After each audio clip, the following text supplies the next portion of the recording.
নমস্কার। পড়তে যাচ্ছি হিমাদ্রি কিশোর দাশগুপ্তের লেখা ঐতিহাসিক উপন্যাস। তাহলে সঙ্গেই থাকুন। অধ্যায় 1।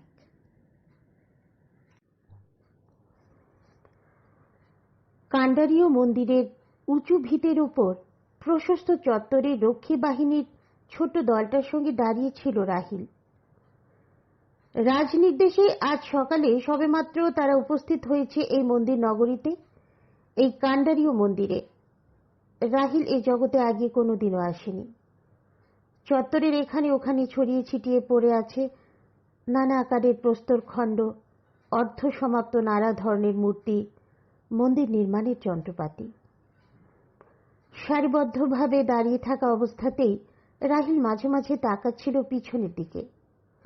অনেকটা পর্বতশৃঙ্গের মতোই ধাপে ধাপে আকাশের দিকে মাথা তুলে দাঁড়িয়েছে নির্মীয়মান বিশাল এক স্থাপত্য, কান্ডারীয় মহাদেব মন্দির। চান্দেলরাজ বিদ্যাধরের নির্দেশে গত 10 বছর ধরে নির্মিত হচ্ছে এই মন্দির। মন্দিরের মূল কাঠামো নির্মাণের কাজ সম্পন্ন হয়েছে অনেক আগেই। মন্দির গাত্রের অলঙ্করণের কাজও 2/3 সম্পন্ন হয়েছে। সেখানে রচিত হয়েছে নানা অলঙ্করণ, স্থাপিত হয়েছে নানা পশু পাখি, দেবদেবীর মূর্তি। তবে তারই মাঝে ত্রিভুজের মতো আকাশের দিকে উঠে যাওয়া মন্দির গাত্রে রয়েছে অসংখ্য ফাঁকা খাঁজ, উন্মুক্ত তাক। সেগুলো ভরাট হলেই সম্পন্ন হবে মহারাজ বিদ্যাধরের স্বপ্ন মন্দিরের নির্মাণ। 1000 বছর পরও যে মন্দির দেখে বিস্মিত হবে ভবিষ্যতের মানুষ, স্মরণ করবে চান্দেলধীপ বিদ্যাধরকে। এ পর্যন্ত মন্দিরের নির্মাণ কাজ যতটুকু সম্পন্ন হয়েছে তা দেখেই ঘোর লেগে যাবে মানুষের মনে। বিশেষত ওই দেবদেবী আর পশু মূর্তিগুলো এতটাই জীবন্ত যে হঠাৎ দেখলে তাদের রক্ত মাংসের প্রাণী বলে ভ্রম হয়। চত্বরের মাঝখানে দাঁড়িয়ে থাকা কালো পাথরের তৈরি বিশাল হস্তিজুতকে প্রথম দর্শনে তো সত্যি ভেবেছিল রাহিল, একদম সত্যি। এখানে সৈন্যদল নিয়ে আসার পর বেশ কয়েকজনের সঙ্গে সাক্ষাৎ হয়েছে রাহিলের। তাদের মধ্যে প্রধান ভাস্কর চিত্রবান, পুরোহিত অনুদেব যেমন আছেন, তেমনি আছে মহাবার মতো সাধারণ ভাস্করও। মহাবা বলছিল মন্দির গাত্রের ওই শূন্য খোপতাকগুলো নাকি ভরাট করা হবে সুরসুন্দরী আর মিথুন মূর্তি দিয়ে। মন্দির বা স্থাপত্যে মিথুন মূর্তি থাকলে নাকি বজ্রপাত হয় না, তাই স্থাপন করা হবে মিথুন মূর্তি, যাতে 1000 বছর পরও প্রাকৃতিক দুর্যোগ থেকে রক্ষা পায় চান্দেল রাজদের মন্দিরময় রাজধানী ক্ষুরজর বাহকের এই মহাদেব মন্দির। যদিও কি কারণে রাহিলের নেতৃত্বে এই ছোট্ট সেনাদলকে এখানে নিয়োজিত করা হলো তা এখনো রাহিলের কাছে স্পষ্ট নয়। প্রধান সেনাধ্যক্ষ উগ্রয়ুধ তাদের এখানে পাঠাবার আগে জানিয়েছেন, এখানে এসে চিত্রবান আর অনুদেবের নির্দেশ পালন করতে হবে রাহিল আর তার ক্ষুদ্র সেনাদলকে। প্রাথমিক পরিচয়ে সেনাদলকে কি কাজ করতে হবে তা ব্যক্ত করেননি চিত্রবান বা অনুদেব। তারা জানিয়েছেন যথাসময়ে রাহিলকে তারা তার কর্তব্য সম্বন্ধে সচেতন করবেন। সূর্য ঠিক মাথার উপর রাহিলদের কিছুটা তফাতে দাঁড়িয়েছিলেন প্রধান স্থপতি ভাস্কর চিত্রবান, মধ্যবয়সী, পরনে শুভ্র বসন, গাত্রবর্ণ ঘোর কৃষ্ণবর্ণ, অজানুলম্বিত পেশিবহুল হাত, কাঁধ পর্যন্ত নেমে আসা ঘনকুঞ্চিত কেশরাশি, ঠিক যেন কালো পাথরের তৈরি মূর্তি। আর তার পাশে দাঁড়িয়ে ব্রাহ্মণ অনুদেব। প্রৌঢ় অনুদেবের পরনে রক্তাম্বর, গায়ে একটা উর্নি, শুভ্র দেহ, মুন্ডিত মস্তক, দীর্ঘ পুরিষ্ট শিখা নেমে এসেছে পিঠ পর্যন্ত। মধ্যাহ্নের সূর্যকিরণে মাঝে মাঝে ঝিলিক দিচ্ছে তার কর্ণকুন্তল। প্রাথমিক পরিচয় বিনিময়ের সময় রাহিল জেনেছে যে অনুদেব এই মন্দির নগরীতে যত মন্দির আছে তাদের পুরোহিতদের অধিপতি, পুরোহিত শ্রেষ্ঠ তিনি। কিছুদিন পর কান্ডারীয় মন্দিরের নির্মাণ কার্য সম্পন্ন হলেই মন্দির নগরীর প্রধান মন্দিরের দায়িত্বভার গ্রহণ করবেন অনুদেব। শাস্ত্র মতে যাতে এই মন্দির নির্মিত হয় তা দেখার দায়িত্ব অনুদেবের ওপরই ন্যস্ত। আর তাদের দুজনের কিছুটা তফাতে সম্ভ্রমের দূরত্ব রেখে দাঁড়িয়ে আছে তাদের জনা 10 অনুচর। চিত্রবান, অনুদেব সহ তাদের অনুচরদের সবার দৃষ্টি সামনের দিকে নিবদ্ধ। বেশ কিছুটা তফাতে একটা ক্ষুজ্জ্বর কুঞ্জের আড়ালে গিয়ে হারিয়ে গেছে মন্দির চত্বর থেকে এগিয়ে যাওয়া পাথুরে রাস্তাটা। সে বাঁকের দিকে তাকিয়ে কিসের জন্য প্রতীক্ষা করছে সবাই। একসময় প্রতীক্ষার অবসান হলো। অনুদেবকে হাত তুলে দূরের বাঁকের দিকে দেখালেন চিত্রবান। ক্ষুজ্জ্বর কুঞ্জর আড়াল থেকে বেরিয়ে আসছে একদল অশ্বারোহী, সঙ্গে বেশ কয়েকটা গো-শাবক। তারা এগিয়ে আসছে মন্দিরের দিকে। তাদের দেখা মাত্র চিত্রবান ঘাড় ফিরিয়ে রাহিলকে বললেন, নিচে চলুন। ওরা আসার পর ওদের চারপাশে বৃত্তাকারে গুচ্ছ রচনা করবেন। কথাগুলো বলার পর তিনি হাঁক দিলেন, বিকর্ণা, বাইরে আসো, ওরা এসে গেছে। সেই হাঁক শুনে মলের ছমছম শব্দ করতে করতে বাইরে এক স্থূলকায় একজন, পরনে ঘাগরা কাঁচুলি, মাথার চুল ঝুটি করে বাঁধা, কুতকুতে চোখ, পুরু ঠোঁট, লাবণ্যর লেশমাত্র নেই সারা শরীরে। কোমর বন্ধনীতে গোজা আছে একটা ছোট্ট ছুরিকা। বাইরে বেরিয়ে সে একবার সন্দিগ্ধ দৃষ্টিতে তাকালো রক্ষী বাহিনীর দিকে, যেন জরিপ করে নিল সবাইকে। রাহিল ভালো করে তাকে দেখার পর বুঝতে পারল এই বিকর্ণা আসলে একজন বৃহন্নলা। সে বাইরে আসার পর তাকে আর তাদের অনুচরদের নিয়ে মন্দির ভিত থেকে নিচে শান বাঁধানো চত্বরে নামতে শুরু করলো সবাই। সঙ্গীদের নিয়ে তাদের অনুসরণ করে চত্বরে এসে দাঁড়ালো রাহিল। সেই অশ্বারোহী দলটা 3টে গো-শটক নিয়ে কিছুক্ষণের মধ্যে এসে দাঁড়ালো সে জায়গাতে। শটকগুলোর উপর ছই নেই, তার পরিবর্তে পশু চর্মে আচ্ছাদিত বিরাট চারকোনা রাখা আছে। দলটা সেখানে এসে দাঁড়াতেই রাহিলের ইশারাতে রক্ষীরা ঘিরে ফেলল তাদেরকে। ঘোড়সওয়ার আগন্তুকদের সকলের পরনেই লম্বা ঝুলের নোংরা পোশাক, মাথায় পাগড়ি, কোমরে বাঁকানো তরবারি, পায়ে ফিতে বাঁধা চর্ম পাদুকা। তাদের মধ্যে একটা তামাটে ঘোড়ায় বসে থাকা স্থূলকায় একজন লোক, মনে হয় দলপতি। তার কানের স্বর্ণকুন্তল, গলায় মুক্তমালার ছড়া, তরবারির হাতলটাও মনে হয় সোনার। অঙ্গুরীয় খচিত হাতে ধরা আছে একটা লম্বা চাবুক। লোকগুলোর পোশাক আর সর্বাঙ্গ ধুলোমাখা দেখে রাহিল অনুমান করল লোকগুলো ভিনদেশী, যাযাবর শ্রেণীর লোকও হতে পারে। দীর্ঘ পথ পরিক্রমা করে তারা এখানে এসেছে। সেই স্থূলকায় লোকটা ঘোড়া থেকে নেমে চিত্রবান আর অনুদেবকে মাথা ঝাঁকিয়ে সম্ভাষণ জানিয়ে বিজাতীয় ভাষায় কি যেন বলল। তার কথা শুনে গোশটকের দিকে তাকিয়ে সম্মতিসূচক মাথা নাড়লেন। দলপতি এরপর নির্দেশ দিলেন তার সঙ্গীদের ঘোড়া থেকে নেমে তারা খুলতে শুরু করলো গোশটকের আচ্ছাদন। আর সেগুলো সরে যেতেই চমকে উঠল রাহিল। প্রত্যেক শটকের ওপর রয়েছে শালকাঠের খুঁটির তৈরি খাঁচা, আর তার মধ্যে রয়েছে নারীর দল, যুবতী, কিশোরী। ঠিক যেমন ভাবে বন্য পশুদের খাঁচায় রাখা হয়, ঠিক তেমন ভাবে খাঁচায় রাখা হয়েছে তাদের। ভীত সন্ত্রস্ত ভাবে খাঁচার গড়ার ধরে তারা বাইরে তাকাচ্ছে, কেউ আবার ভয় কাঁপছে।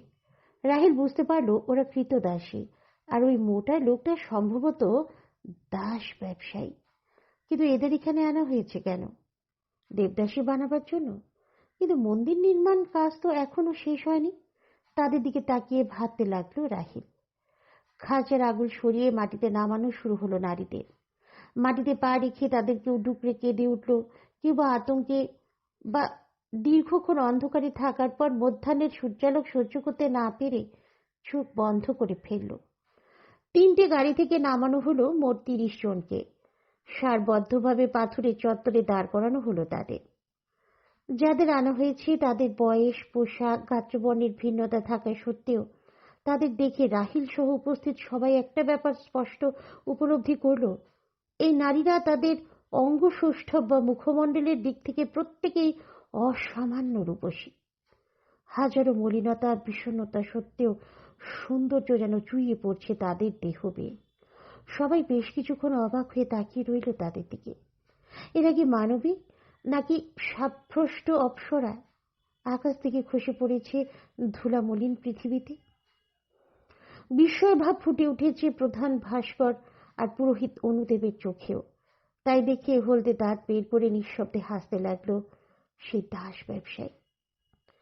চিত্রপান আর অনুদেব এরপর চাপা স্বরে কি যেন আলোচনা সেরে নিয়ে ইশারা করলেন বিকর্ণাকে। বৃহন্নলা এগিয়ে গেল সে নারীদের দিকে। সার বেঁধে দাঁড়িয়ে থাকা নারীদের প্রথমে দাঁড়িয়েছিল একজন অষ্টাদশী। কদাকার বিকর্ণা তার দিকে এগোতেই নারী দলের ভিতরে মৃদু গুঞ্জন উঠল আতঙ্কে। তাই দেখে দাস ব্যবসায়ী একবার তার হাতের চাবুকটা মাথার উপর বাতাসে ঘুরিয়ে মাটিতে আছড়ালেন। হিংস্রতা ফুটে উঠল তার চোখে। সঙ্গে সঙ্গে সেই মৃদু গুঞ্জন থেমে গেল। বিকর্ণা প্রথমে সেই অষ্টাদশী যুবতীর কাছে গিয়ে পোশাকের উপর দিয়ে তার বুকে, নিতম্বে, পেটে, উরুতে হাত দিয়ে টিপে টিপে কি যেন পরীক্ষা করলো। তারপরে একইভাবে পরীক্ষা শুরু করলো অন্য নারীদেরও। রাহিল মৃদু বিস্মিতভাবে দেখতে লাগলো ঘটনাটা। বৃহন্নলার খসখসে হাতের স্পর্শে ঘেন্নায় আতঙ্কে কুঁকড়ে উঠে চোখ বুজে ফেলেছে কেউ। কেউ বা আবার স্থির অচঞ্চল ভাবে পাথরের মূর্তির মতো দাঁড়িয়ে থাকছে। হয়তো তারা তাদের ভবিতব্যকে মেনে নিয়েছে, অথবা তারা এত দুঃখ কষ্ট সহ্য করেছে যে নতুন কোনো কষ্ট তাদের স্পর্শ করতে পারছে না। বেশ কিছুক্ষণ ধরে চলল বিকর্ণার সেই পরীক্ষা পর্ব। শুধু পেটে হাত দেবার পর দুজন রমণীকে সেই ধাক্কা মেরে সরিয়ে দিল। দাস ব্যবসায়ীর অনুচররা সঙ্গে সঙ্গে তাদের দুজনকে টেনে হিঁচড়ে নিয়ে গিয়ে একটা গুশটকের ওপর খাঁচার ভেতর ঢুকিয়ে দিল। অন্যদের থেকে বিচ্ছিন্ন হয়ে আর্তনাদ করে উঠল তারা। তাদের একজন যেন কি কারণে খাঁচার মধ্যে দাঁড়িয়ে মুষ্টাঘাত করতে লাগলো নিজের পেটে। যেন পাগল হয়ে গেছে সেই রমণী। তারপর সে এক টানে গলা থেকে তার মঙ্গলসূত্র টেনে ছিঁড়ে খাঁচার বাইরে ছুঁড়ে ফেলল। সেটা এসে পড়ল রাহিলের পায়ের সামনে। রাহিল সেটা দেখে বুঝতে পারল ওই রমণী বিবাহিত। বিকর্ণার পরীক্ষা পর্ব মিটল এক সময়। হাসি ফুটে উঠল দাস ব্যবসায়ীর মুখে। মাত্র দুজন ছাড়া সবাই নির্বাচিত হয়েছে প্রাথমিক পরীক্ষায়। আবছা হাসি ফুটে উঠল চিত্রবান আর অনুদেবের ঠোঁটের কোণাতেও। মুখবন্ধ রেশমের থলে হাতে চিত্রবানদের এক অনুচর এসে দাঁড়ালো সামনে। চিত্রবান সেই থলেটা তুলে দিল দাস ব্যবসায়ীদের হাতে। স্থূলকায় লোকটাই সেই থলেটা নিয়ে একবার ঝাঁকালো। মুদ্রার ঝনঝন শব্দ স্পষ্ট কানে এলো রাহিলের। এরপর সেই দাস ব্যবসায়ী চিত্রবানের সঙ্গে কথা বলে চড়ে বসল তার অশ্বে। কিছুক্ষণের মধ্যে হতভাগ্য সেই দুই রমণীকে নিয়ে দাস ব্যবসায়ীদের পুরো দলটা রওনা দিল কোনো অজানা গন্তব্যে। অন্য রমণীরা প্রথমে পূর্বপথ দাঁড়িয়েই রইল। রাহিলকে এবার চোখের ইশারায় কাছে ডাকলেন প্রধান ভাস্কর চিত্রবান। রাহিল তার কাছে গিয়ে দাঁড়াতেই চিত্রবান বললেন, এই নারীদের পাহারা দেবার কাজেই আপনারা নিয়োজিত থাকবেন। মন্দিরের নিজস্ব রক্ষী বাহিনী একটা আছে, তার প্রধানের সঙ্গে পরিচয় করিয়ে দেব। প্রধান পুরোহিত অনুদেব বললেন, খেয়াল রাখবেন এই রমণীদের মধ্যে কেউ যেন মন্দির চত্বর ছেলে পালাতে না পারে, নচেত রাজরোষ বর্ষিত হবে সবার উপর। মাথা ঝুঁকিয়ে তাদের কথায় সম্মতি দান জানালো রাহিল। সে রক্ষী বাহিনীর অধ্যক্ষ মাত্র। রক্ষী দলের 10 জনের দায়িত্ব সামলায় সে সব সময়। রক্ষী বাহিনী বা সেনা দলের সর্বকনিষ্ঠ পদ তার। প্রতি 100 জন অধ্যক্ষর দায়িত্ব সামলানো একজন উপাধ্যক্ষ, 20 জন উপাধ্যক্ষর ওপর একজন অধ্যক্ষ, আর 4 জন অধ্যক্ষর মাথার উপর চান্দেল রাজ্যের প্রধান সেনাপতি মহাসৈন্যাধ্যক্ষ অনুলোম। সেনাদলের কনিষ্ঠতম অধিকারিক হিসেবে নির্দেশ পালনই তার একমাত্র কাজ। বৃহন্নলা বিকর্ণা এরপর সেই নারীদের নিয়ে রক্ষী পরিবৃত অবস্থায় সোপান শ্রেণী বেয়ে উঠতে শুরু করলো মন্দির ভেতরের উপরের চত্বরে। আর তাদের পিছন পিছনে এগোলেন চিত্রবান, অনুদেব, রাহিল ও অন্য ভাস্কররা। তাদের সঙ্গে এগোতে এগোতে রাহিল কৌতূহল বশত চিত্রবানকে প্রশ্ন করল, আচ্ছা, এদের এখানে আনা হলো কেন? দেবদাসী বানাবার জন্য? চলতে চলতে প্রধান ভাস্কর জবাব দিলেন, না, দেবদাসী নয়। এদের দেখে সুরসুন্দরীদের মূর্তি রচনা করবেন ভাস্কররা। বিল্ল ফলের মতো স্তন, ক্ষীণকোটি, গভীর নাভিকুণ্ড, ভারী বীণার মতো নিতম্বযুক্ত এইসব নারীদের বাছাই করে আনা হয়েছে মগধ, উজ্জয়িনী, কামরূপ, কনৌজ, ত্রিপুরী ও দাস রাজার থেকে। এদের কাউকে কাউকে মিথুন ভাস্কর্য বা যৌন ভাস্কর্য নির্মাণের কাজেও ব্যবহার করা হবে। তবে চূড়ান্ত নির্বাচন পর্ব এখনো হয়নি। সে পর্বে এদের মধ্যে যারা নির্বাচিত হবে তারাই সুরসুন্দরী হবে, বাকিরা দাসী হবে। সুরসুন্দরীদের পরিচর্যা করবে, প্রয়োজনে ভাস্করদের মনোরঞ্জন করবে। কাশ্মীর, উৎকল, ত্রিগর্ভ, চালুক, গণ্ডরাজ, পশ্চিম উপকূলের বহু জাতির নারী আছে এই দলে। রাহিল জানতে চাইল, চূড়ান্ত নির্বাচন কিভাবে হবে? দুজন নারীকে প্রাথমিক নির্বাচনে বাদ দেয়া হলো কেন? সোপান শ্রেণী বেয়ে মন্দির ভেতরের উপরে উঠতে উঠতে চিত্রবান দ্বিতীয় প্রশ্নের আগে জবাব দিয়ে বললেন, কারণ ওই দুই নারীর গর্ভে সন্তান আছে। যতদিন যাবে তত তাদের উদর স্ফীত হবে। ভাস্কর্য রচনার পক্ষে অনুপযুক্ত তারা। হয়তো গর্ভে বীজ ধারণ করেই দাসের হাতে তারা বিক্রির জন্য এসেছিল, অথবা দাস ব্যবসায়ীরা তাদের ধর্ষণ করেছে। পাশ থেকে অনুদেব গম্ভীরভাবে বললেন, শাস্ত্রমতেও সন্তান সম্ভবাদের মিথুন ভাস্কর্য রচনা করা নিষিদ্ধ।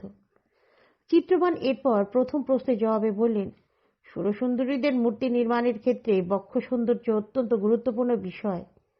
সেই সৌন্দর্যই পরীক্ষা করা হবে এবার। কথা বলতে বলতে সবাই উঠে এলো মন্দির ভেতরের ওপর, যার উপর দাঁড়িয়ে আছে মূল মন্দির। বিকর্ণা এক জায়গাতে সে নারীদের জড়ো করে দাঁড় করিয়েছে। ভীত সন্ত্রস্ত চোখে তারা তাকিয়ে দেখছে চারপাশ। তারা ঠিক বুঝতে পারছে না কেন তাদের এখানে আনা হয়েছে। হঠাৎ মন্দির ভেতরের ওপর এক কোণে একটা জিনিসের ওপর চোখ পড়তেই ডুকরে কেঁদে উঠল এক নারী। সেখানে প্রথিত রয়েছে একটা হাড়িকাঠ, যে হাড়িকাঠের ভেতের ওপর মন্দির নির্মাণের আগে উৎসর্গ করা হয়েছিল 4 জন বালককে। সেটা দেখে মেয়েটির সম্ভবত ধারণা হয়েছে তাদেরও বলি চড়াবার জন্য মন্দিরে আনা হয়েছে। কিন্তু বিকর্ণা কর্কশ গলায় ধমক দিতেই তারা চুপ করে গেল। হাড়িকাঠটার দিকে তাকিয়ে কাঁদতে লাগল সে।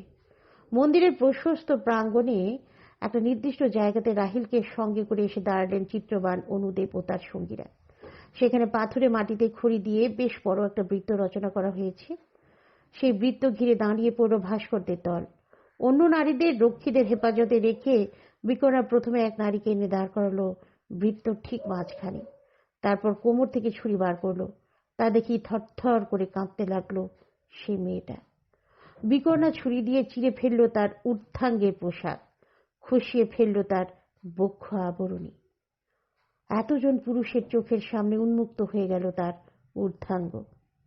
শঙ্খের মতো তার স্তন চেয়ে আছে আকাশের দিকে। ক্ষীণ কোটি দেশে নাভিকূপ এত গভীরে যে সূর্যালোক সেখানে প্রবেশ করতে পারছে না। এত সৌন্দর্য কোনো নারীর হতে পারে? মেয়েটা একবার চেষ্টা করলো দুহাত দিয়ে তার স্তন যুগলকে আড়াল করবার, কিন্তু বিকর্ণা এক ঝটকায় তার বাহু দুটোকে দুপাশে নামিয়ে দিল। তারপর ভঙ্গি করে দেখালো কিভাবে বুক চিতিয়ে স্থিরভাবে দাঁড়াতে হবে আকাশের দিকে মুখ তুলে। চোখ বন্ধ করে আকাশের দিকে মুখ করে সেভাবেই দাঁড়ালো সেই যুবতী। শুধু লজ্জা অপমানে তার চোখের কোণ বেয়ে পাথুরে মাটিতে গড়িয়ে পড়লো কয়েক ফোঁটা অশ্রুবিন্দু। উপস্থিত সবাই তীক্ষ্ণ দৃষ্টিতে দেখতে লাগলো তাকে। তার উন্মুক্ত অঙ্গের প্রতিটা খাঁজ, প্রতিটা বাঁক ছুঁয়ে যেতে লাগলো ভাস্করদের চোখ। রাহিলের কিন্তু বেশ অস্বস্তি হলো এই দৃশ্য দেখে। উন্মুক্ত বক্ষ অনেক দেখেছে রাহিল। সীমান্ত অঞ্চলে যে যাকো ভুক্তির হয়ে যুদ্ধে কলচুরি আর জবনদের প্রতিহত করেছে সে। জবন সেনাদের রোমশ বুক, কলচুরিদের কালো কোষ্ঠী পাথরের মতো বুক রক্ষা করে অনেকবার অস্ত্র এনেছে রাহিল। কিন্তু এই উন্মুক্ত কোমল অশ্রুসিক্ত নারীবক্ষ দেখে কেমন যেন অস্বস্তি আর লজ্জাবোধ হতে লাগলো তার। মন্দির প্রাঙ্গণে দেয়াল গাত্রে বিভিন্ন ভঙ্গিমায় দাঁড়িয়ে আছে 60 দেবদেবীর মূর্তি। অপূর্ব শিল্প সুষমা মণ্ডিত যে মূর্তিগুলোকে কিছু সময় আগে রাহিলের জীবন্ত বলে মনে হয়েছিল, এখন সে বুঝতে পারল ওই দেব মূর্তিগুলো নিছকই পাথরের মূর্তি। অস্বস্তি হলেও ব্যাপারটা কি ঘটতে চলেছে তা বোঝার জন্যই রাহিল চেয়ে রইল সেই দৃশ্যের দিকে। বেশ কিছুক্ষণ সেই অপরূপাকে পর্যবেক্ষণ করার পর প্রধান ভাস্কর তার পোশাকের ভিতর থেকে একটা ক্ষুদ্র গোলক বার করলেন। আকারে সেটা কবুতরের ডিমের মতো হবে, তবে নিটোল গোলক, সম্ভবত হীরক গোলক হবে। সূর্যালোকে ঝলমল করছে সেটা। বৃত্তের মাঝখানে দাঁড়িয়ে থাকা যুবতীর দিকে কয়েক মুহূর্ত স্থির হয়ে তাকালেন তিনি। তারপর অদ্ভুতভাবে গোলকটা নিক্ষেপ করলেন নির্দিষ্ট লক্ষ্যে। গোলকটা ঠিক গিয়ে পড়ল যুবতীর উন্মুক্ত দুই বক্ষের ঠিক মাঝখানে, তারপর আটকে গেল সেখানেই। তা দেখে ধীরে ধীরে হাসি ফুটে উঠল প্রধান ভাস্করের ঠোঁটের কোণে। হাসি ফুটে উঠল অন্যদের ঠোঁটেও। রাহিল অনুমান করল সম্ভবত নির্বাচিত করা হলো এই রমণীকে। বিকনা তার বক্ষ থেকে সেই হীরক গোলক তুলে নিয়ে প্রধান ভাস্করের দিকে তাকালো। তিনি ডান হাতের বৃদ্ধাঙ্গুষ্ঠ তুলে ধরলেন উপর দিকে। বিকনা সেই গোলক ভাস্করের হাতে সমর্পণ করে পরীক্ষিত সে নারীকে বৃত্তের বাইরে একপাশে দাঁড় করালো। তারপর নিয়ে এলো আরেক নর রমণীকে। তার ঊর্ধ্বাঙ্গ উন্মোচন করে ছুঁড়ে দেওয়া হলো গোলক। সেও বক্ষে ধারণ করলো সেই গোলক। পরীক্ষা পর্ব চলতে লাগলো। মাথার উপরে সূর্য পশ্চিমে এগোতে শুরু করলো। মাঝে একজন রমণীর দুই বক্ষর মাঝ দিয়ে গোলক গড়িয়ে পড়ল নিচে। সঙ্গে সঙ্গে চিত্রবান বৃদ্ধাঙ্গুল নিচের দিকে প্রদর্শন করলেন। তাকে অন্য পাশে দাঁড় করানো হলো। পরীক্ষা পদ্ধতিটা বোধগম্য হলো রাহিলের। যে নারীর দুই স্তন ঘন সন্নিবিষ্ট, যাদের মধ্য দিয়ে গোলক চড়িয়ে নিচে পড়ছে না, তাদের নির্বাচন করা হচ্ছে সুরসুন্দরী রূপে। আর যাদের স্তন বিল্লের ন্যায় বর্তুকার বা শঙ্খের ন্যায় উদ্ভিন্ন হলেও স্তনযুগল ঘন সন্নিবিষ্ট নয়, তাদের নির্বাচিত করা হচ্ছে দাসী হিসেবে। সত্যি অদ্ভুত এই বক্ষ সৌন্দর্য পরিমাপের কৌশল। অধিকাংশ নারীরাই নির্বাচিত হচ্ছে পরীক্ষায়। ক্রমশ চওড়া হচ্ছে চিত্রবানের ঠোঁটের কোণে হাসি। শুধু পুরোহিত অনুদেব আগের মতোই গম্ভীর। তিনি তীক্ষ্ণ নজরে পর্যবেক্ষণ করছেন সব কিছু, আর মাঝে মাঝে শিখায় হাত দিচ্ছেন। চলতে লাগলো পরীক্ষা। মন্দিরের ছায়া পড়তে শুরু করলো সামনের চত্বরে। একসময় তখন আর মাত্র 2-3 জনের বক্ষ সৌন্দর্য নির্ধারণ বাকি। রাহিলের পাশে দাঁড়িয়ে থাকা অনুদেব গম্ভীর স্বরে রাহিলকে বললেন, এইসব সুরসুন্দরী আর দাসীর দল আজ থেকে বিকর্ণার তত্ত্বাবধানে এই মন্দিরেই থাকবে। সুরসুন্দরীদের 64 কলার বিভিন্ন মুদ্রায় তালিম দেবে বিকর্ণা। মন্দিরের পেছনের কুঠুরিতে রাত্রিবাস করবে এরা। উন্মুক্ত অবস্থাতেই থাকবে। মন্দির প্রাঙ্গণেও বিচরণ করতে পারবে, যদি না কেউ কোনো নিয়ম ভঙ্গ না করে, অনুশাসন মেনে চলে। কিন্তু আপনারা খেয়াল রাখবেন, এদের কেউ কোনো অবস্থাতেই মন্দির থেকে পালাতে না পারে। ভাস্কর বা মজুরদের কেউও যাতে তাদের কাউকে সঙ্গে নিয়ে চত্বর ছেড়ে অন্যত্র না যায়। প্রয়োজন বোধে আপনার রক্ষীরা শাসন করতে পারে সুরসুন্দরীদের। চপেটাঘাত, কেশকর্ষণ, মুষ্টাঘাতও চলতে পারে, তবে অস্ত্রাঘাত কোনো সময়ই নয়। তাহলে ক্ষতিগ্রস্ত হতে পারে তাদের অঙ্গ। ভাস্কর্যর কাজে আর তাকে লাগানো যাবে না। বহু ব্যয় করে এদের এখানে আনা হয়েছে। মনে রাখবেন, এই এক একজন সুরসুন্দরী হীরকখণ্ডের চেয়েও দামি ভাস্করদের চোখে। এ ব্যাপারগুলো অবগত করুন আপনারা সেনাদের। প্রধান পুরোহিতের কথা শুনে রাহিল এগোতে গেল কিছুটা তফাতে রক্ষীদলের কাছে যাওয়ার জন্য। একজন দীর্ঘাঙ্গী অপরূপার সামনে এগিয়ে আসছে বৃত্তে প্রবেশ করার জন্য। এখন আর তাদের হাত ধরে টেনে এনে বৃত্তের মাঝখানে দাঁড় করাতে হচ্ছে না বিকর্ণাকে। নবাগতাদের প্রাথমিক শঙ্কা, মৃত্যু ভয় সম্ভবত কিছুটা কেটে গেছে। ভবিতব্যকেও মেনে নিয়েছে তারা। বিকর্ণার ইশারায় একে একে এসে দাঁড়াচ্ছে বৃত্তের মাঝখানে, উন্মোচিত করছে তার বক্ষবন্ধনী, আত্মসমর্পণ করছে পুরুষের দৃষ্টির কাছে। সে শুভ্রবর্ণা অপরূপাও এগিয়ে গেল বৃত্তের দিকে। বৃত্তের ভিতর প্রবেশ করেই সে ঘুরে দাঁড়ালো প্রধান ভাস্করের দিকে। তারপর মাথা ঝুঁকিয়ে সম্ভাষণ জানালো চিত্রবান ও অনুদেবকে উদ্দেশ্য করে। এই কাজ ইতিপূর্বে অন্য কোনো নারী করেনি। তাকে দেখে চিত্রবানদের মনে হলো এতক্ষণ যাদের তারা দেখছেন তাদের মধ্যে সর্বাপেক্ষা সুন্দরী এই নারী। মাথায় এক রাশকুঞ্চিত ঘন কৃষ্ণ বর্ণের কেশোদ্দাম, গাত্রবর্ণ রক্তাভ শঙ্খের ন্যায় উজ্জ্বল, টিকালো নাসা, ফুলের পাপড়ির মতো ওষ্ঠধার। বক্ষাবরণী যেন ধরে রাখতে পারছে না তার যৌবনকে। ঘন সন্নিবিষ্ট স্তন যুগলের উপরিভাগে গিরিখাদের মতো বিভাজিকার দুর্নিবার হাতছানি। ক্ষীণ কটিদেশে আবৃত স্বচ্ছ রেশম বস্ত্রকে অতিক্রম করে দৃশ্যমান হচ্ছে গভীর নাভিকূপ। মৃদঙ্গর মতো নিতম্ব, মৃণাল বাহু, কদলী বৃক্ষর মতো উরু সম্মিলিত সেই নারীর দিকে চেয়ে বিস্ময়ে হতবাক হয়ে গেলেন চিত্রবান আর প্রধান পুরোহিত। এ কি মানবী নাকি স্বর্গের অপ্সরা নেমে আসছে মন্দির প্রাঙ্গণে? কোনো উপমাতেই তার সৌন্দর্য বিশ্লেষণ করা যায় না। তাদের বিমোহিত দৃষ্টির দিকে তাকিয়ে যেন হাসি ফুটে উঠল সেই নারীর দীঘল হরিণী চোখে। বৃত্তাকারে রাহিল এগোতে যাচ্ছিল তার বাহিনীর দিকে, কিন্তু সৈনিকের তৃতীয় নয়ন হঠাৎ ধরে ফেলল একটা ব্যাপার। সে নারীর পশ্চাৎ ভাগ দেখতে পাচ্ছে রাহিল। সম্মোহনের দৃষ্টিতে প্রধান ভাস্কর আর পুরোহিতের দিকে তাকিয়ে থাকা অবস্থাতেই তার ডান হাত চলে গেছে তার নিতম্বের ওপর কোমর বন্ধনে। কি যেন একটা অনুভূতি সঙ্গে সঙ্গে সতর্ক করে দিল রাহিলের সৈনিক সত্তাকে। ভিড় ঠেলে সে রাফ দিল সেই যুবতীর দিকে। সে যখন সেই যুবতীর বাহু চেপে ধরল, ঠিক তখন তার হাতে উঠে এসেছে একটা ধারালো ছুরিকা। হিংস্র বাঘিনীর মতো জ্বলে উঠেছে তার দুই চোখ। ছুরিটা সে বসিয়ে দিতে যাচ্ছিল তার সামনে দাঁড়িয়ে থাকা প্রধান ভাস্কর বা পুরোহিতের বুকে, কিন্তু পারল না। তার আগেই রাহিল মুচড়ে ধরল তার হাত। মৃদু আর্তনাদ করে উঠল সেই যুবতী। ধাতব ছুরিকা খসে পড়ল তার হাত থেকে। কয়েক মুহূর্তের মধ্যেই ব্যাপারটা ঘটে গেল। বিস্ময়ের ঘোর কাটিয়ে উঠতে কয়েক মুহূর্ত সময় লাগতো সকলের। আর তারপরে বৃহন্নলা বিকর্ণা সেই ছুরি তুলে নিয়ে বসিয়ে দিতে যাচ্ছিল সেই যুবতীর বুকে, কিন্তু তাকে আগলে দাঁড়িয়ে রাহিল তাকালো চিত্রবানার অনুদেবের নির্দেশের অপেক্ষায়।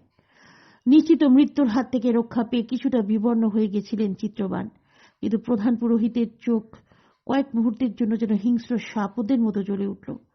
রাহিল তাদের দিকে তাকাতেই চিত্রবান তাকালেন অনুদেবের দিকে। অনুদেবের ক্রোধ যেন হঠাৎ স্তিমিত হয়ে গেল। তার পরিবর্তে তার ঠোঁটের কোণায় ফুটল অন্যরকম একটা হাসি। শিখাতে একবার হাত বুলিয়ে নিয়ে তীব্র শ্লেষের সঙ্গে তিনি বললেন, অরণ্যের হিংস্র বাঘিনীকে পোষ মানালে সে পালিত ব্যাঘ্র সাবেকের চেয়ে ভবিষ্যতে অনেক বেশি কৌতুক প্রদর্শন করে। এই নারীকে রজ্জুবদ্ধ করে আপাতত কুঠুরিতে বন্দী করা হোক। তার কথায় সম্মতি প্রকাশ করলেন প্রধান ভাস্কর। নিরস্ত হল বিকর্ণ। তা দেখে রাহিল একটা জিনিস অনুধাবন করতে পারল।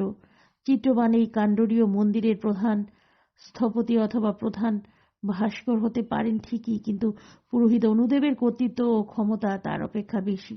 এখানে শেষ কথা বলেন সম্ভবত অনুদেবী। তার নির্দেশ মতো মন্দিরের নিজস্ব রক্ষীরা সঙ্গে সঙ্গে নারীকে রজ্জুবদ্ধ করল।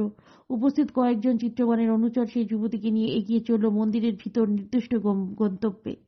এই রমণী আর কোনো বাধা দিল না, শুধু রজ্জুবদ্ধ রক্ষী পরিবৃত্ত অবস্থায় চলতে চলতে একবার ফিরে তাকালো রাহিলের দিকে।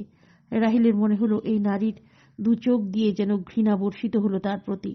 অসহ্য সেই দৃষ্টি। রাহিল চোখ ফেরালো অন্যদিকে। মন্দিরের ছায়া ক্রমশ দীর্ঘতর হচ্ছে। দূরের বিন্ধ্য পর্বতমালার আড়ালে কিছুক্ষণের মধ্যে সূর্য অস্ত যাবে। রক্ষীরা সেই নারীকে নিয়ে চলে যাবার পর আরো একটা কাজ বাকি ছিল অনুদেবের।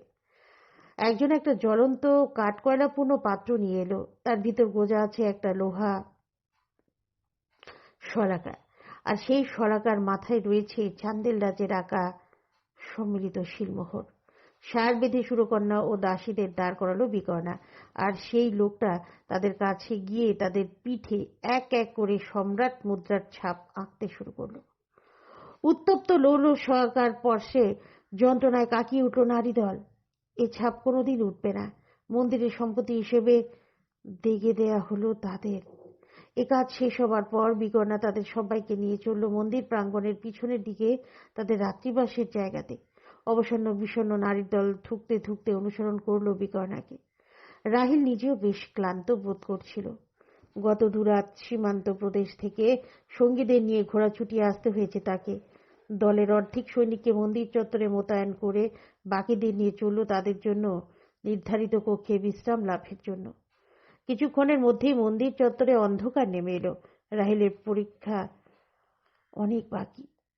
রাহিলের রক্ষীরা মশাল জ্বালিয়ে শুরু করলো মন্দির পাহারার কাজ, আর রাহিল অনুভব করল যে সে অত্যন্ত ক্লান্ত। অধ্যায় 2।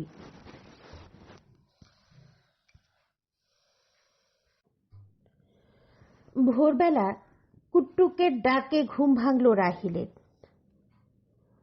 কিছুক্ষণের মধ্যে তৈরি হয়ে নিল সে।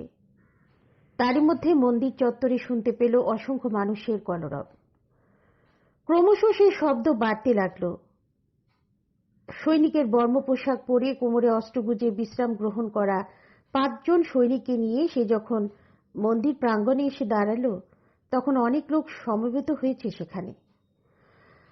গতকাল যেসব শিল্পী ভাস্করের দল মন্দির চত্বরে ছিল তারা তো আছেনই, তার সঙ্গে সমবেত হয়েছে কয়েকশো মজুরের দল। প্রধান ভাস্কর চিত্রবানকেও দেখতে পেল সে। ব্যস্ত সমস্ত হয়ে তিনি এদিক ওদিক ছোটাছুটি করছেন। চাবুক হাতে কিছু অস্ত্রধারীকেও দেখতে পেল সে। তারা মন্দিরের নিজস্ব রক্ষী দল। দূরের বিন্ধ্য পর্বতমালার উপর থেকে সূর্যালোক ধীরে ধীরে ছড়িয়ে পড়ছে মহানগরীতে। কুয়াশার আবরণ মুছিয়ে চারপাশে কিছুটা তফাতে তফাতে উঁকি দিচ্ছে ছড়িয়ে ছিটিয়ে দাঁড়িয়ে থাকা মন্দিরগুলোর শীর্ষদেশ। বহু প্রাচীন এ নগরী, প্রাচীন ওইসব মন্দির। চান্দেল রাজবংশের প্রতিষ্ঠাতা চন্দ্রবর্মন প্রতিষ্ঠা করেছিলেন এ নগরীর। তারপর তার বংশধররা একে একে গড়ে তোলেন এইসব মন্দির, যার সিংহভাগ নির্মিত হয়েছে মহারাজ বিদ্যাধরের পিতা মহারাজ গণ্ডবর্মন ও পিতামহ মহারাজ ঢং বর্মনের আমলে। এই কাণ্ডরীয় মন্দিরের ভিত্তিপ্রস্তর স্থাপন করেছিলেন মহারাজ গণ্ডবর্মন। তার ইচ্ছা ছিল তিনি এমন এক মন্দির নির্মাণ করবেন যার শিখর গঠন শৈলী ভাস্কর্য ছাপিয়ে যাবে তার পূর্বপুরুষদের যাবতীয় কীর্তিকে। মহানগরী খুরজুর বাহকের সর্বশ্রেষ্ঠ মন্দির হবে এই কাণ্ডরীয় মন্দির। কিন্তু কাজ শুরু হওয়ার আগেই মৃত্যু হল চান্দেল রাজ গণ্ডর, আর অসম্পূর্ণ কাজ সম্পাদনের দায়িত্ব নিয়েছে মহারাজ বিদ্যাধর। মহারাজ বিদ্যাধরের এই মন্দির প্রাঙ্গণে দাঁড়িয়ে মাথা নত করে স্মরণ করবে এই অতুলনীয় শিল্পী কীর্তির স্রষ্টা মহারাজ বিদ্যাধরকে। মাতঙ্গেশ্বর, লক্ষণ, বরাহমিহির এসবের ওপর যুগ যুগ ধরে মাথা তুলে দাঁড়িয়ে থাকবে কাণ্ডরীয় মহাদেব মন্দির। এই মন্দির যতকাল ধরার বুকে দাঁড়িয়ে থাকবে ততদিন মানুষের কাছে বেঁচে থাকবে চন্দ্রবর্মনের এই রাজবংশের নাম। মহারাজ বিদ্যাধর এই মন্দির উৎসর্গ করতে চলেছেন তার আদি পূর্বপুরুষ মহারাজ চন্দ্রবর্মনকে। চান্দেল মহারাজ চন্দ্রবর্মনের এখানে এই নগরী প্রতিষ্ঠানের পিছনে এক পৌরাণিক আখ্যান আছে। সৈনিক রাহিলও শুনেছে সে গল্প। প্রাচীনকালে বারাণসীর ইন্দ্রজিতের গৃহদেবতার পূজারী ছিলেন হেমরাজ নামে এক ব্রাহ্মণ। তার কন্যা হেমবতী ছিলেন বাল্য বিধবা। তার সঙ্গে দেহমিলনের আগেই মৃত্যু হয় তার স্বামীর। উদ্ভিন্ন যৌবনের অধিকারী হেমবতী বঞ্চিত ছিলেন পুরুষ স্পর্শ থেকে। এক রাতে পদ্ম সরোবরে স্নান করতে নেমেছেন হেমবতী। মাথার উপর চন্দ্রদেব তখন বেরিয়েছেন নৈশ অভিসারে। তিনি হঠাৎ ওপর থেকে কমল সরোবরে দেখতে পেলেন সেই নগ্নিকাকে। কে এই রূপসী নারী, যার যৌবনের কাছে ম্লান হয়ে যাচ্ছে চন্দ্রালোকে প্রস্ফুটিত সেই পদ্ম? অপরূপার শুভ্র শঙ্খের মতো স্তনযুগল যেন তাকিয়ে আছে আকাশের দিকেই। তার রূপে মুগ্ধ হয়ে চন্দ্রদেব নেমে এলেন মাটিতে। নগ্নিকা তখন জানু পর্যন্ত জলে ডুবিয়ে আপন খেয়ালে জল ক্রীড়ায় মেতে আছেন সেই সরোবরে। এমন সময় চন্দ্রদেব গিয়ে আলিঙ্গন করলেন তাকে। পুরুষের প্রথম স্পর্শে জেগে উঠল নারীর শরীর। হেমবতী তার মৃণাল বাহু দিয়ে চন্দ্রদেবের গলা আলিঙ্গন করলেন। মিলিত হলো দুজনের ওষ্ঠ শরীর। সারা রাত ধরে চলল সেই রতিক্রিয়া। একসময় চন্দ্রদেবের ফিরে যাবার সময় হলো। সূর্যদেব উদিত হবেন কিছুক্ষণের মধ্যেই। চন্দ্রদেবের আলিঙ্গন মুক্ত হতেই হেমবতীর স্মরণ হলো তিনি বাল বিধবা। চন্দ্রদেবের সঙ্গে মিলনের ফলে যে সন্তান জন্ম নেবে তার পরিচয় তিনি কি দেবেন? সমাজ তো তাকে ধর্ম নাশিনী ব্যভিচারিণী বলবে। তিনি চন্দ্রদেবকে বললেন তাকে তার সঙ্গে নিয়ে যেতে। চন্দ্রদেব এবার তার ভুল বুঝতে পারলেন। তিনি তাকে বললেন, তোমাকে আমার সঙ্গে নিয়ে যাওয়া সম্ভব নয়। তুমি এ নগরী ছেড়ে দূরে চলে যাও। এখান থেকে অনেক দূরে বিন্ধ্য পর্বতের পাদদেশে নদী ঘেরা বৎস দেশে অনেক খর্জুর কুঞ্জ দেখতে পাবে। সেখানে গিয়ে এক পুত্র সন্তানের জন্ম দেবে তুমি। আমি তোমাকে বর দিচ্ছি, অসীম তেজস্বালী হবে তোমার পুত্র। সে একদিন ওই খর্জুর বাহক অঞ্চলে সাম্রাজ্য প্রতিষ্ঠা করবে। রাজা হবে তোমার পুত্র। এই বলে চন্দ্রদেব আকাশে মিলিয়ে গেলেন। হেমবতীর নির্দেশ পালন করলেন চন্দ্রদেবের। তিনি চলে এলেন এই খর্জুর বাহকে, জন্ম দিলেন এক পুত্র সন্তানের। তার নামকরণ করা হলো চন্দ্রবর্মন। অসীম তেজদীপ্ত সাহসী পুরুষ হিসেবে বড় হয়ে উঠতে লাগলেন তিনি। কথিত আছে মাত্র 14 বছর বয়সে তিনি নাকি খালি হাতে সিংহ শিকার করেন। তার শৌর্যে আকৃষ্ট হয়ে স্থানীয় ছোট ছোট অরণ্যচারী দলপতিরা শরণ নিল চন্দ্রবর্মনের। জোটবদ্ধ হল সবাই। সেই প্রাচীন বৎসদেশ তখন প্রতিহারদের সাম্রাজ্যের অধীন। চন্দ্রবর্মন বা নান্নুকের নেতৃত্বে বিদ্রোহ ঘোষণা করা হল প্রতিহারদের বিরুদ্ধে। বিদ্রোহী নেতা চন্দ্রবর্মন তারপর এই খর্জুর বাহক অঞ্চলেই চন্দ্রবংশের প্রথম রাজধানী স্থাপন করলেন। চন্দ্রবর্মনের মৃত্যুর পর সিংহাসনে বসেন তার পুত্র জেজাক। তার সময় থেকেই এই রাজ্য পরিচিত হয় জেজাক ফুক্তি নামে। জেজাকের পর সিংহাসনে বসেন রাহিল। সৈন্যাধ্যক্ষ রাহিলের নামকরণ সেই রাহিল রাজের নাম অনুকরণে। রাজা রাহিলের পর বংশ পরম্পরায় একে একে সিংহাসনে বসেন রাজা হর্ষ, রাজা লক্ষণ। রাজা লক্ষণ বর্মন প্রতিহারদের থেকে কলঞ্জর দুর্গ জয় করে নিয়ে প্রতিহারদের থেকে প্রকৃত অর্থে জেজাক ফুক্তিকে মুক্ত করে এ অঞ্চলে স্বাধীন রাজ্য প্রতিষ্ঠা করেন। রাজ্যে স্থিতি ফিরে আসে। লক্ষণ বর্মন শুরু করেন মন্দির নির্মাণের কাজ। যদিও গত 200 বছর ধরে এখনো প্রতিহারদের সঙ্গে বৈরতা চলছে। সীমান্ত অঞ্চলে এখনো মাঝে মাঝে হানা দেয় প্রতিহাররা। কলচুরিদের সঙ্গেও যুদ্ধ বিগ্রহ লেগেই থাকে, কিন্তু তারই মধ্যে মন্দির নির্মাণ কখনো থেমে থাকেনি। লক্ষণ বর্মনের সময় থেকেই এখানে গড়ে উঠেছে একের পর এক মন্দির। মন্দির নগরী হিসেবে গড়ে উঠেছে জেজাক ভুক্তির রাজধানী খর্জুর বাহক। মহারাজ বিদ্যাধর পূর্বপুরুষদের পদাঙ্ক অনুসরণ করে গড়ে তুলেছেন এই কাণ্ডরীয় মহাদেব মন্দির। মন্দির প্রাঙ্গণে টহল দিতে শুরু করলো রাহিল। এবার সেই কর্মযজ্ঞের ব্যাপ্তি বুঝতে পারল। অসংখ্য মজুর, অসংখ্য ভাস্করের দল একসঙ্গে কাজ করে চলেছে। কেউ কাঁধের বাঁকে পাথর ঝুলিয়ে আনছে, পাথর ভাঙছে, কেউ কেউ আবার মূর্তি নির্মাণে ব্যস্ত। হলুদ বর্মনের বেলে পাথরের মূর্তি সব। মন্দির প্রাঙ্গণের ঠিক মাঝখানে সিংহর সঙ্গে খালি হাতে যুদ্ধরত এক মানুষের মূর্তি। সিংহর বুকের সামনে হাঁটু মুড়ে বসে বাঁ হাতে সে ধরে রেখেছে সিংহর উদ্যত থাবা, আর ডান হাতে চেপে ধরেছে সিংহর টুটি। চান্দেল রাজবংশের প্রতীক এই মূর্তি।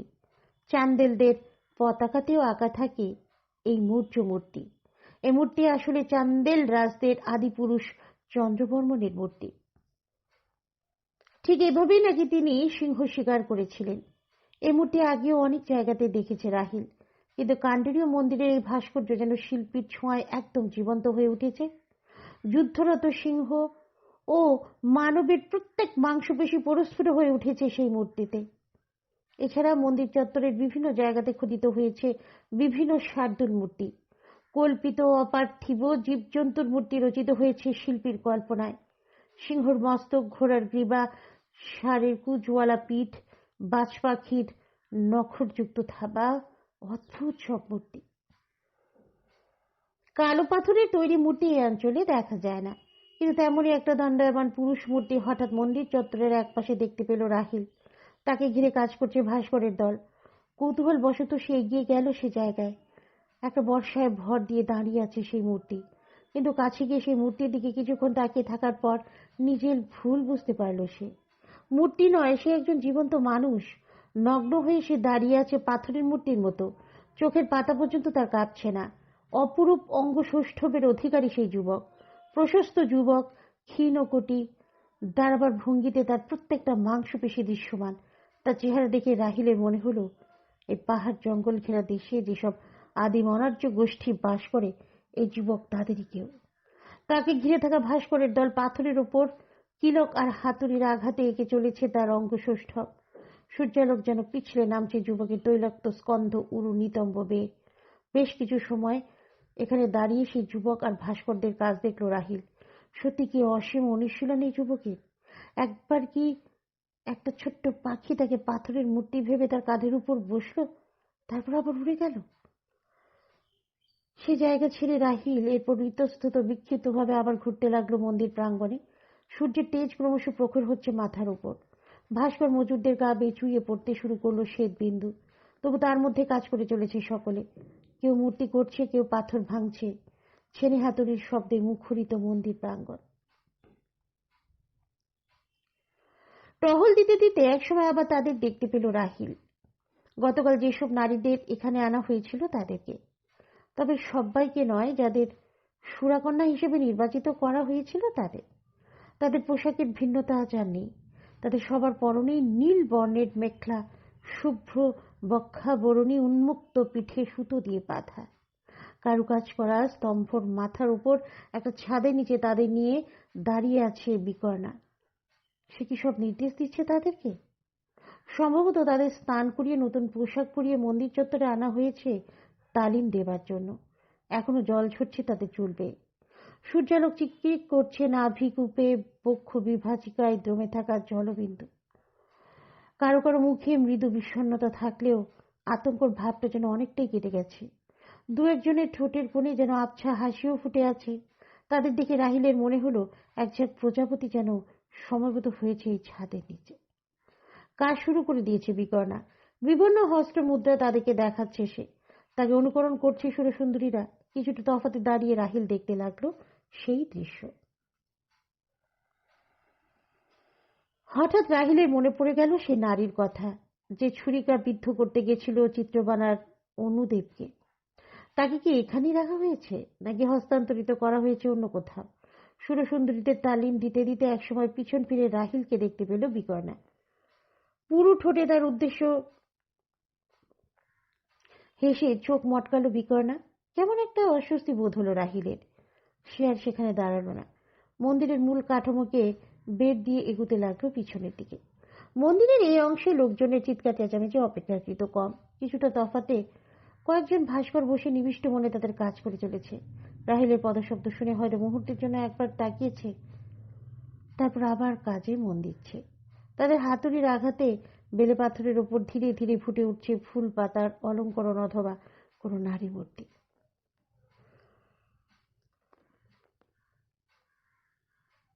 সূর্য যখন ঠিক মাথার উপর, তখন মন্দির চত্বরের পেছনের অংশে পরিচিত একজনকে দেখতে পেল রাহিল। কতদিন এখানে আসার পর এই লোকটার সঙ্গে তার মৃদু পরিচয় হয়েছিল। লোকটার নাম মাহবা। অন্যদের থেকে বেশ কিছুটা তফাতে দাঁড়িয়ে মূর্তি করছেন বৃদ্ধ ভাস্কর মাহবা। কৃষ্ণবর্ণের দেহ, পরনে মাল কোঁচা দেয়া কাপড়, উন্মুক্ত পিঠের মধ্যভাগ পর্যন্ত নেমে এসেছে রূপুরি কেশগুচ্ছ, অসংখ্য বলিরেখাময় মুখমণ্ডল। রাহিলের পায়ের শব্দ পেয়ে তার দিকে তাকিয়ে মৃদু হেসে আবার নিজের কাজে মনোনিবেশ করল ভাস্কর। তার সঙ্গে বাক্যালাপ করার জন্য কিছুটা তফাতে একটা পাথরের উপর বসল রাহিল। এক পূর্ণাভয় অপ্সরার মূর্তি করছেন ভাস্কর। নৃত্যের ভঙ্গিতে দাঁড়িয়ে আছে সেই নারী। দুহাত দিয়ে বুকের কাছে ধরা আছে একটা প্রস্ফুটিত পদ্ম, যেন সে তার হৃদয় কমল নিবেদিত করতে চলেছে কারো চরণে। অসাধারণ শিল্প মূর্তি। কঠিন পাথরে প্রাণ সঞ্চার করেছেন শিল্পী। মূর্তি নির্মাণের কাজ প্রায় সম্পূর্ণ। বৃদ্ধ শিল্পী এখন একটা লৌহ শলাকা দিয়ে ঘষে মেজে মসৃণ করছেন তার বাহু যুগল। কিছু সময় বসে তার কাজ দেখার পর তার সঙ্গে বাক্যালাপ শুরু করার জন্য রাহিল বলল, অসম্ভব সুন্দর মূর্তি নির্মাণ করেছেন আপনি। রাহিলের কথা কানে যেতেই লোহার পাটটা খসে পড়ল বৃদ্ধ ভাস্করের হাত থেকে। চমকে উঠে রাহুলের দিকে কয়েক মুহূর্ত তাকিয়ে থেকে তিনি প্রথমে বললেন, আপনি কি আমাকে পরীক্ষা করতে এসেছেন? তারপর বললেন, না, আমি এই মূর্তি নির্মাণ করিনি। এ মন্দির সবকিছু নির্মাণ করেছেন জেজাকভুক্তির সম্রাট মহারাজ বিদ্যাধর। তার কথা শুনে মৃদু বিস্মিত হয়ে রাহিল বলল, এ মন্দির মহারাজ বিদ্যাধর নির্মাণ করাচ্ছেন জানি, কিন্তু এই নারী মূর্তি তো আপনার হাতে নির্মিত। আমি সে কথাই বলছি। সম্রাট তো নিজের হাতে মন্দির মূর্তি নির্মাণ করেনি। পরীক্ষা করার কথা কি বলছেন? তার কথায় বৃদ্ধ ভাস্কর বললেন, না না, এই মূর্তি সম্রাটই নির্মাণ করেছেন। রাহিল এবার তার কথা শুনে হেসে ফেলল। কি বলছেন? সম্রাট নিজের হাতে পাথর কুঁদে এই মূর্তি নির্মাণ করেছেন? এই মূর্তি তো নির্মাণ করেছেন আপনি বা অন্য কোনো শিল্পী বা ভাস্কর। একথা বলে রাহিল আরো কিছু বলতে যাচ্ছিল, কিন্তু বৃদ্ধ ভাস্কর বেশ আতঙ্কিত ভাবে বললেন, দোহাই আপনার, চুপ করুন। একথা কেউ শুনলে আমার বিপদ হবে, আর আপনিও বিপদে পড়তে পারেন। বিস্মিতভাবে রাহিল জানতে চাইল, বিপদে পড়ার মতো কি কথা বললাম আমি? ভাস্কর মাহবা কয়েক মুহূর্ত তার চোখের দিকে তাকিয়ে থেকে দৃষ্টি ফেরালেন অন্যদিকে। তাদের কিছুটা তফাতে একটা স্তম্ভের সামনে উবু হয়ে বসে আছে, ছোট ছোট পাথরের টুকরো ভাঙছে একজন। মাহাবা তার উদ্দেশ্যে হাঁক দিলেন, মল্লক, আয় মল্লক, এদিকে এসো। ডাক শুনে লোকটা ধীরে ধীরে এগিয়ে এলো। তার সারা অঙ্গে ধুলো পাথরের গুঁড়ো মাখা, মাথার চুলে জ্বর ধরেছে। সামান্য একটা বস্ত্রখণ্ড কোনো রকমের লজ্জায় নিবারণ করেছে তার। চোখের দৃষ্টি কেমন উদ্ভ্রান্ত, কিন্তু সৈন্যাবেশে অস্ত্রসজ্জিত রাহিলকে দেখে তার সেই উদ্ভ্রান্ত চোখেই স্পষ্ট আতঙ্কের ভাব ফুটে উঠল। বৃদ্ধ ভাস্কর রাহিলকে বললেন, আপনি ওকে কিছু একটা প্রশ্ন করুন। লোকটার মুখের দিকে তাকিয়ে রাহিল বুঝতে পারল তার বয়স বেশি নয়, যুবকই বলা চলে। রাহিল লোকটাকে প্রশ্ন করলো, তুমি কি ভাস্কর নাকি মজুর? কত বছর কাজ করছো এখানে? মুখ খুলল সেই যুবক, কিন্তু কথার পরিবর্তে তার গলা দিয়ে স্পষ্ট গো গো শব্দ বেরোতে লাগলো। ভালো করে খেয়াল করার পর রাহিল বুঝতে পারল যে লোকটার জিভ নেই। কিছুক্ষণ ধরে নিষ্ফলভাবে কথা বলার চেষ্টা করে থেমে গেল সেই যুবক। তার বোবা চাহনি তাকিয়ে রইল রাহিলের দিকে।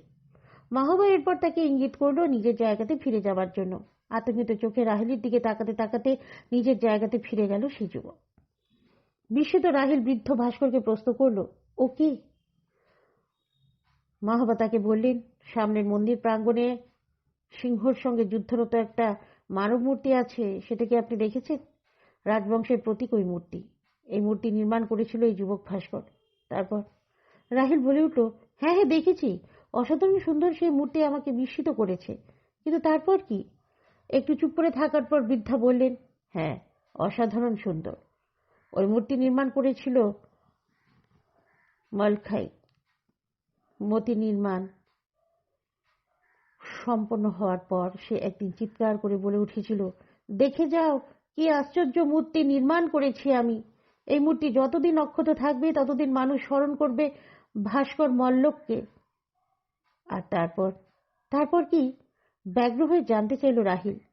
মাহাবা আবারও কিছুক্ষণ চুপ করে রইলেন। একটা বিষণ্ণ হাসি ফুটে উঠল তার ঠোঁটে। তিনি ধীরে ধীরে বললেন, যুবক মল্লকের কথাটা কিভাবে যেন পৌঁছে গেছিল প্রধান পুরোহিত অনুদেবের কানে, হয়তোবা সম্রাট বিদ্যাধরের কানেও। সাধারণ ভাস্কর আমরা, বংশ পরিচয়হীন অজ্ঞাত কুলিশীল। একজন তুচ্ছ ভাস্কর কিনা রাজকৃতিত্বের অংশীদার হতে চায়? এই মন্দির নির্মাণের একমাত্র কৃতিত্বের অধিকারী শুধু চান্দেল সম্রাট বিদ্যাধর, আর কেউ নয়। ভাস্কর মল্লকের এই ধৃষ্টতা কেন সহ্য করবেন সম্রাট, প্রধান ভাস্কর বা পুরোহিত শ্রেষ্ঠ অনুদেব? তার এই অমার্জনীয় অপরাধের শাস্তি দিতে তাকে শুধু ভাস্কর থেকে মজুরে পদচ্যুত করা হলো তাই নয়, যাতে সে দ্বিতীয়বার একথা উচ্চারণ করতে না পারে, আর অন্য ভাস্কররাও যাতে এ কথা বলার দুঃসাহস ভবিষ্যতে না দেখাতে পারে, সেজন্য অন্য পুরোহিত অনুদেবের আদেশে জিভ কেটে নেওয়া হলো মল্লকের। এখনো পাথর ভাঙার কাজ করে। কথাগুলো বলে মাথা নিচু করলেন বৃদ্ধ ভাস্কর। রাহিল তারই মাঝে দেখতে পেল তার দুই চোখের কোণা চিকচিক করছে।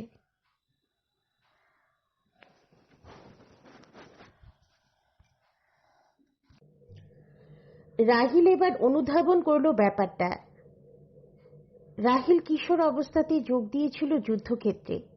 সৈন্যবাহিনীর নিয়মকানুন তার বিলক্ষণ জানা আছে, কিন্তু এসব অনুশাসন রীতিনীতি তার জানা নেই। রাহিলের দিকে আবার মুখ তুলে তাকালেন ভাস্কর।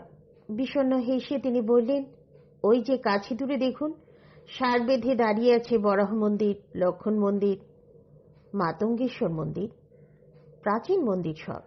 যদি আপনি কাউকে জিজ্ঞেস করেন যে ওই সব কারা গড়েছেন, তবে লোকে বলবে রাজা গণ্ড, রাজা ঢং, রাজা লক্ষণের নাম। লক্ষণ মন্দির তো চান্দেলরাজ লক্ষণ বা যশবর্মনের নিজের নামেই পরিচিত।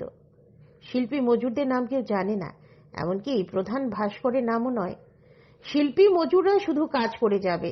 যদি কোনো মানুষ ভবিষ্যতে কোনো মন্দির মূর্তির সামনে দাঁড়িয়ে মুগ্ধ হয়, মনে মনে তারিফ করে বহু যুগ আগের কোনো অজানা অনামী শিল্পীকে, তবে সেটাই স্রষ্টার একমাত্র প্রাপ্তি। রাহিল এরপর এই প্রসঙ্গে আলোচনা না করে বলল, মজুর ভাস্কররা কি আশেপাশের গ্রাম থেকে আসেন? কাল তো এত লোক দেখিনি, আজ সব কোথা থেকে এলো? মাহবা জবাব দিলেন, কাল সুরসুন্দরীদের এখানে আনা হবে বলে মন্দিরের কাজ বন্ধ ছিল। বহু বছর পর একদিনের জন্য ছুটি পেয়েছিল সবাই, তাই মন্দিরে লোক সমাগম কম ছিল। আমরা ভাস্কর মজুররা সব ওখানেই থাকি। এই বলে তিনি মন্দির ভিড় থেকে নিচের দিকে দূরে একটা জায়গায় আঙুল তুলে দেখালেন। মন্দিরের পিছন থেকে নিচে নেমে দুপাশে উঁচু গাছের গুড়ির প্রাচীর দেয়া একটা রাস্তা গিয়ে মিশেছে সেখানে। সে জায়গাও তেমনি উঁচু প্রাচীর বেষ্টিত, আর তার মধ্যে দাঁড়িয়ে আছে অসংখ্য ছোট ছোট কুঁড়ে ঘর। দূর থেকে কেমন যেন বিবর্ণ বিষণ্ণ দেখাচ্ছে জায়গাটাকে। মাহবা সেদিকে তাকিয়ে বললেন, ওখানেই মন্দির নির্মাণ শুরু হবার পর থেকে আছি আমরা। আর সংসার পরিজন? না, ওখানে শুধু আমরাই থাকি। সংসার পরিজন আমরা যে এখানে রেখে এসেছিলাম, হয়তো তারা সেখানেই আছে অথবা নেই। ওই থাকার জায়গা আর এই মন্দির চত্বর ছেড়ে আমরা কেউ বাইরে যেতে পারি না। আমাদের সঙ্গে সাক্ষাতের হুকুম নেই কারো। প্রায় 1 যুগ হয়ে গেল আমরা এমনই আছি। যতদিন না নির্মাণ কার্য শেষ হয় ততদিন কেউ ঘরে ফিরতে পারবো না আমরা। চান্দেল রাজের এমনই নির্দেশ। কতজন তো কাজ করতে করতে মারাই গেল, আর ঘরে ফেরা হলো না তাদের। কেউ এই মন্দির চত্বরেই মারা গেল পাথর চাপা পড়ে, কেউ আবার মারা গেল পাথরের ধুলোতে শ্বাস টেনে। অনেক পাথরের ধুলোতে বিষ থাকে তো জানেন। এই কথাগুলোর পর যেন সম্বিত ফিরে পেয়ে বৃদ্ধ বললেন, আমাকে মার্জনা করবেন, অনেক কথা বলে ফেললাম আপনাকে। বৃদ্ধ হয়েছি তো, অনেক সময় অনেক কথা অবান্তর বলে ফেলি। দোহাই আপনার, এ কথোপকথন যেন অন্য কারো কানে না যায়, তাহলে এই বৃদ্ধ বয়সে আমার অবস্থা হয়তো ওই মল্লক্ষের মতো হবে।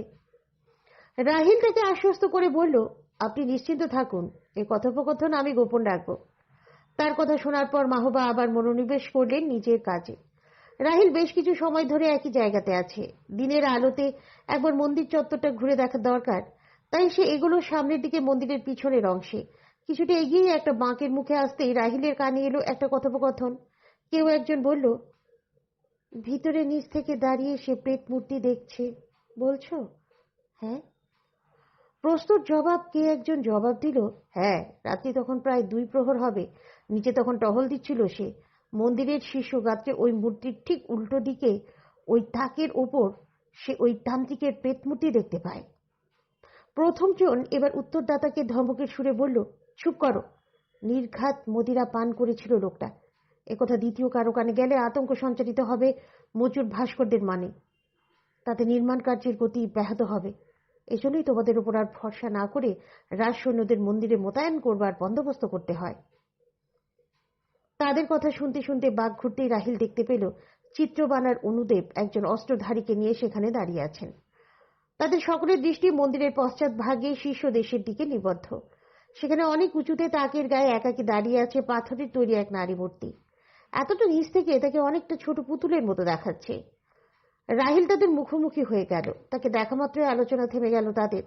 ভাস্কর আর পুরোহিত একবার নিজেদের মধ্যে দৃষ্টি বিনিময় করে নেবার পর চিত্রবান তাকে প্রশ্ন করলেন, মন্দিরটা আপনি ভালো করে ঘুরে দেখে নিচ্ছেন তো? হ্যাঁ, দেখেছি, যদিও পুরোটা এখনো দেখা বাকি, রাহিল জবাব দিল। চিত্রবান এরপর প্রথমে বললেন, আপনার খোঁজই আমরা করছিলাম। তারপর পাশে দাঁড়িয়ে থাকা সেই অস্ত্রধারীকে দেখিয়ে বলল, এ হলো প্রকটাক্ষ, মন্দিরের নিজস্ব রক্ষী বাহিনীর প্রধান। প্রকটাক্ষর চোখ দুটো সত্যি প্রকট। তার অক্ষি গোলক দুটো যেন সত্যি অক্ষি কোটর ছেড়ে বাইরে বেরিয়ে আসতে চাইছে। সে কেমন একটা সন্দিগ্ধ দৃষ্টিতে তাকালো তার দিকে। তারপর অনিচ্ছাকৃত ভাবেই যেন মাথা ঝুঁকিয়ে সম্ভাষণ জানালো তাকে। চিত্রবান এরপর বললেন, প্রকটাক্ষ ও তার লোকেরা রাতে মন্দির ভিতরে নিচে চারপাশে পাহারা দেবে, আর আপনারা মন্দির চত্বরে। প্রয়োজন বোধে আপনি ওদের ওপরে ডেকে নেবেন। রাতে তো আমি বা অনুদেব মন্দির চত্বরে থাকি না। নিরাপত্তার ব্যাপারে সে সময় কোনো প্রয়োজন হলে দুজনে আলোচনা করে সিদ্ধান্ত নেবেন। পুরোহিত অনুদেব বললেন, বিকর্ণা আজ থেকে মন্দির চত্বরে সুরসুন্দরীদের তালিম দিতে শুরু করেছে। ওদের দিকে বিশেষ দৃষ্টি রাখবেন। আরেকটা কথা জানাই আপনাকে, মজুর ভাস্করদের মধ্যে কারা যেন অসন্তোষ ছড়াবার চেষ্টা করছে মাঝে মাঝে। মহারাজ বিদ্যাধর তাদের এত ভালো অবস্থায় রেখেছেন, তবু তাদের খুশি করা ভার। মহারাজ যশোবর্মনের আমলেতে ভাস্কর মজুরদের পায়ে লোহার বেড়ি পরানো থাকত, সেটাই সঠিক ছিল। মহারাজ বিদ্যাধর উদার প্রকৃতির মানুষ, সেই উদারতার সুযোগ নেবার চেষ্টা করে কেউ কেউ। আপনি যদি এমন কিছু কখনো দেখেন বা শোনেন যাতে আমাদের বিরুদ্ধে চক্রান্তের ইঙ্গিত আছে বলে মনে হয়, সঙ্গে সঙ্গে আমাদের জানাবেন। সম্রাটের সেবক আমরা, তার প্রতিনিধি হিসেবে মন্দির নির্মাণের কাজে নিয়োজিত আছি। মন্দির নির্মাণ কাজে কোনো বাধা রাজদ্রোহের শামিল। রাহিল জবাব দিল, অবশ্যই। সুরসুন্দরীদের প্রসঙ্গ ওঠায় তার মনে পড়ে গেল গতকালের সেই নারীর কথা। সে জানতে চাইল, সেই যুবতী কোথায়, কাল যাকে রজ্জুবদ্ধ করা হয়েছে। চিত্রবান বলেন, সে এখন ভূগর্ভস্থ কক্ষে বন্দী। সে জায়গাও আপনার দেখা দরকার। এদিকে আরেকটু এগুলেই দেখবেন নিচে নেমে যাওয়ার একটা সোপান শ্রেণী আছে। কাল আপনার সতর্কতায় আমরা খুব খুশি। রাহিল জিজ্ঞেস করল, তার ভবিষ্যৎ কি? প্রধান পুরোহিত বললেন, আপাতত সে ওখানেই থাকবে যতদিন সেই সুরসুন্দরী হতে না চায়। ভাস্কর এবার বললেন, আমরা এখন অন্যত্র যাব। মন্দিরের নিরাপত্তা সংক্রান্ত কোনো আলোচনা তা সেরে নিন প্রকটাক্ষর সঙ্গে। এই বলে তিনি অনুদেবকে নিয়ে এগুলেন রাহিল যে পথে এসেছে সেদিকে। কিছুক্ষণের মধ্যে হারিয়ে গেল প্রধান পুরোহিত অনুদেবের খড়মের শব্দ। রাহিল তাকালো প্রকটাক্ষের দিকে। সে বিকট নয়নে সন্দিগ্ধভাবে তাকিয়ে আছে রাহিলের দিকে। রাহিল লোকটার সঙ্গে ভালোভাবে কথা বলার জন্য মৃদু হাসলো তার দিকে। লোকটা কিন্তু হাসলো না। সে বলল, এই মন্দিরের নিরাপত্তার ব্যাপারে আমরাই যথেষ্ট ছিলাম, আপনাদের কোনো প্রয়োজন ছিল না। এই মন্দিরের ভিত্তিপ্রস্তর নির্মাণের সময় থেকেই আমরা এখানে আছি। আপনারা বহিরাগত, এখানে কিছুই আপনারা জানেন না। কোনো দুর্ঘটনা ঘটলে তো আমাদেরই ব্যবস্থা নিতে হবে। এই বলে আর কোনো কথা না বাড়িয়ে সে এগিয়ে গেল অন্যদিকে। তার আচরণে রাহিল বুঝতে পারল সে তাদের আগমনে অসন্তুষ্ট। সে চলে যাওয়ার পর আবার এগোতে শুরু করলো রাহিল। কিছুটা এগিয়ে সে দেখতে পেল সেই ভূগর্ভস্থ কক্ষের প্রবেশমুখ। মন্দির চাতাল থেকে সংকীর্ণ সোপান শ্রেণী নেমে গেছে নিচের দিকে। সে জায়গা একবার দেখার জন্য রাহিল নামতে শুরু করলো সেই সোপান শ্রেণী বেয়ে। ভূগর্ভের এক সুড়ঙ্গে উপস্থিত হলো রাহিল। একে বেঁকে সুড়ঙ্গ এগিয়েছে সামনের দিকে। আধো অন্ধকার সুড়ঙ্গ, মাঝে মাঝে কিছু তফাতে তফাতে দেয়ালের গায়ে মশাল গোঁজা আছে। সেই আলোতে তার সামনের অংশ আলোকিত হলেও কেমন যেন অপার্থিব আধিভৌতিক পরিবেশ সৃষ্টি হয়েছে সুড়ঙ্গে। কোথাও কেউ নেই। নির্জন সুড়ঙ্গ ধরে এগোতে লাগলো রাহিল। কিছুটা এগোবার পরই রাহিল দেখতে পেল পথের একপাশে শালখুটির গরাদ ঘেরা ছোট ছোট কক্ষ, নিচু ছাদ, তিন দিকে নিষ্প্রাণ পাথুরে দেয়াল ঘেরা কক্ষ। তারই একটাতে তাকে দেখতে পেল রাহিল। প্রায় অন্ধকার সেই কক্ষের এক কোণে হাঁটু মুড়ে বসে আছে সেই যুবতী। রাহিল সেখানে গিয়ে দাঁড়াতেই সম্ভবত তার মৃদু পদশব্দ শুনেই চমকে উঠে তাকালো সে। রাহিলও দেখতে লাগলো তাকে। কিছুক্ষণ তার প্রতি দৃষ্টিপাত করার পর রাহিল পা বাড়াচ্ছিল ফেরার জন্য। ঠিক সেই সময় উঠে দাঁড়ালো সেই যুবতী।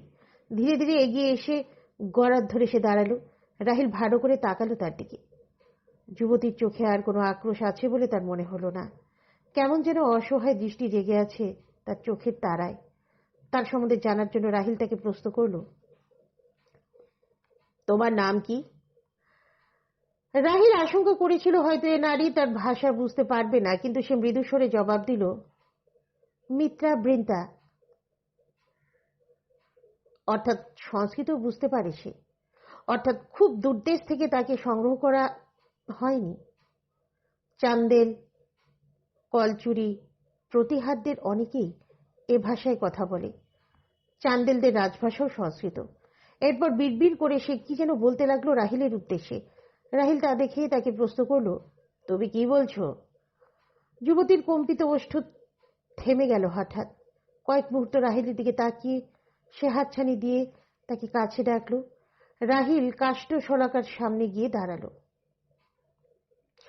তাকে আরো কাছে আসার ইঙ্গিত করলো সেই রমণী, যেন অতি সংগোপনে সে কিছু বলতে চায় তাকে। রাহিল একটু ইতস্তত করে এগিয়ে গিয়ে দাঁড়ালো শলাকার সামনে। সে নারী অপর দিক থেকে এগিয়ে এলো তার কাছে। তার ওষ্ঠ বক্ষ বিভাজিকা হাত বাড়ালেই স্পর্শ করতে পারবে রাহিল। শলাকা ধরে দাঁড়ালো যুবতী। ফিসফিস করে সে কি যেন বলতে শুরু করলো। সে কি বলছে তা বোঝার জন্য তার মাথাটা এগিয়ে দিল শলাকার গায়ে। আর এরপরই এক কাণ্ড ঘটল। হঠাৎ সেই রমণীর চোখ জ্বলে উঠল, আর তার পর মুহূর্তেই কাষ্ঠ শলাকার ফাঁক দিয়ে হাত গড়িয়ে সেই রমণী চেপে ধরল রাহিলের গলা। কঠিন সেই নিষ্পেষণ। দম বন্ধ হয়ে আসছে রাহিলের। সেও হাত চেপে ধরল তার। সৈনিকের শক্ত হাতের কাছে পরাস্ত হলো যুবতী। রাহিলের কণ্ঠদেশ থেকে ছিন্ন হলো যুবতীর বাহু। রাহিল তারপর ধাক্কা মারল তাকে। সেই অভিঘাতে ঘরের পাথরের দেয়ালে ধাক্কা খেয়ে ছিটকে পড়ল রমণী। তারপর চিৎকার করে উঠল, কাল তুমি আমার ছুরিকাবদ্ধ হাত চেপে ধরেছিলে কেন? ঘটনার আকস্মিকতার ঘোর কাটিয়ে রাহিল কঠিন স্বরে বলে উঠল, তুমি ভাস্কর বা পুরোহিতকে ছুরিকাঘাত করতে যাচ্ছিলে, তাই এখনো তুমি আমাকে হত্যা করার চেষ্টা করলে। এর জন্য কঠিন শাস্তি হতে পারে তোমার। রমণী আর্তনাদ করে উঠল, না, আমি কাউকে হত্যা করতে চাইনি। ওই ছুরিকা আমি নিজের বুকেই বসাতে যাচ্ছিলাম। এ কথা বলেই সে মাটি থেকে উঠে আবার ছুটে এলো শলাকার কাছে। তারপর এক টানে বক্ষ আবরণী খুশিয়ে ফেলে বলে উঠল, দোহাই তোমার, তোমার ওই তলোয়ার বিদ্ধ করো আমার বুকে। আমাকে মুক্তি দাও, মুক্তি দাও। এ কথাগুলো বারে বারে বলতে বলতে কাষ্ঠশলাকার গায়ে মাথা ঠুকতে লাগলো সেই রমণী। রাহিল হতবম্ভর মতো সেখানে কিছুক্ষণ দাঁড়িয়ে থেকে পা বাড়ালো বাইরে যাবার জন্য। সেই হতভাগ্য নারীর ক্রন্দন ধ্বনি পাক খেতে লাগলো সুড়ঙ্গের নিষ্প্রাণ পাথুরে দেয়ালে।